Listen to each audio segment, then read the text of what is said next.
La tombée de la nuit est un phénomène récurrent pour qui observe la progression du jour, car de façon régulière, le contour des choses s'estompe pour laisser plus libre cours à l'expression de réalités différentes. Les rêves humains dépeignent le désir d'une forme de justice, mais l'état d'éveil met fin à l'état de rêve. L'idée d'un homme est un message qui s'éteint lorsqu'est accablé sa réalisation, mais un message qui se maintient au milieu des faits et qui s'embrase alors que se dévoilent ses justifications est davantage que l'idée d'un homme. Un éveil se produit au milieu de la nuit sombre. La douleur et le trouble existent bel et bien sur Terre, et plus que jamais, il ne s'agit ni d'un phénomène isolé, ni d'un phénomène décroissant. Rien ne peut plus empêcher la nuit qui va suivre, parce que ceux qui ont une grande influence ont acquise à certaines conditions, et ces conditions régissent le fait que ceux qui pourraient empêcher cette nuit n'ont pas pour cela assez d'influence. La condition du pouvoir humain est d'entretenir ce pouvoir. Alors la nuit qui vient semble nécessaire.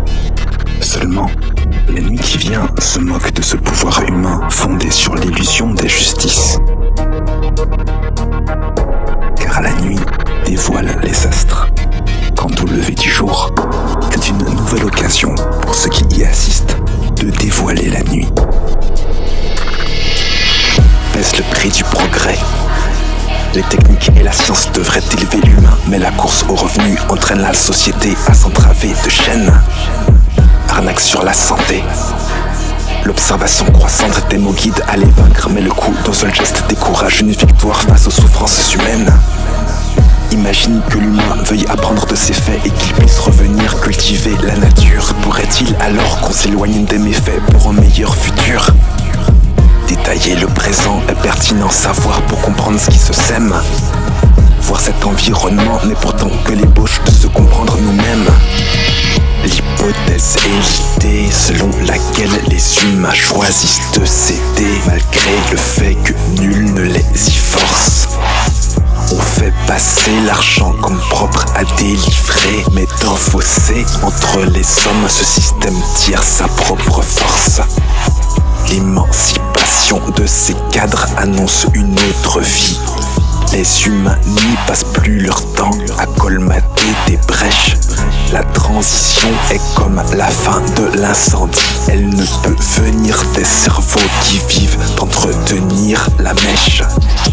Monopole destructeur conduit à des famines, et la peur des famines fait exploiter les gens. La justice nous conduit à des conflits nouveaux tant que l'art politique paraît intelligent. L'homme sans gouvernement serait-il plus sensé, ou bien se dévoilerait davantage sa folie? L'instruction fait lumière sur les erreurs humaines, sans cela au nom de quoi le mal serait aboli.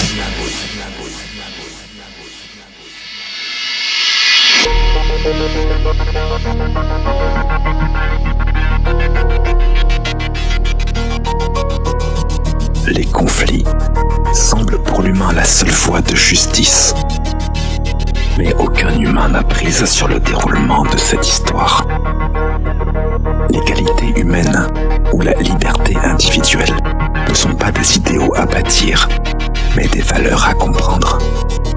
Il semble si simple à tous de faire ce qui est juste, mais ce qui nous sépare de la justice atteste que dans un sens, ce n'est pas si simple. L'action de l'humanité ne fait qu'illustrer ces états. Alors si sont connus ces états comme des stades de l'histoire, dans le temps devant soi se tient un chaos que la société dissimule encore, ou alors se tient la pleine lumière qui est dissimulée en soi. L'histoire qui se déroule assemble les éléments propres à son intelligence.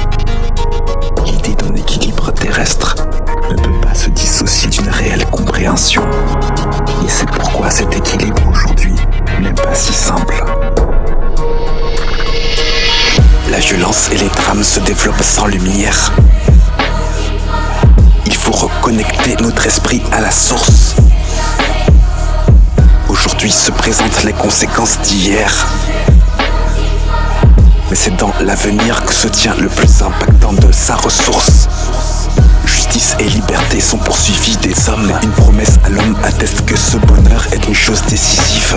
Ce n'est pas à moitié que le temps nous éprouve.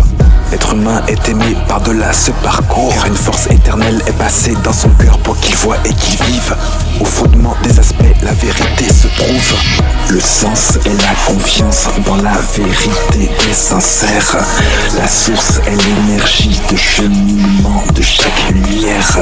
L'humanité a dû passer bien plus que des promesses. La connaissance du don efface les conflits qui la blessent. Le but d'un être humain qui est porteur de ce message est que chacun des siens puisse trouver le chemin des sages. Des martyrs ont donné de leur sang pour garder ces pages. À nos jours même, la voie vivante n'est pas vraiment comprise, mais la structure des choses veut que continue leur voyage. Une description conforme survit à l'homme qui l'a apprise. Les témoignages s'ajoutent entre eux et chacun est indice. L'amour de Dieu pour ceux qui cherchent la fin des injustices.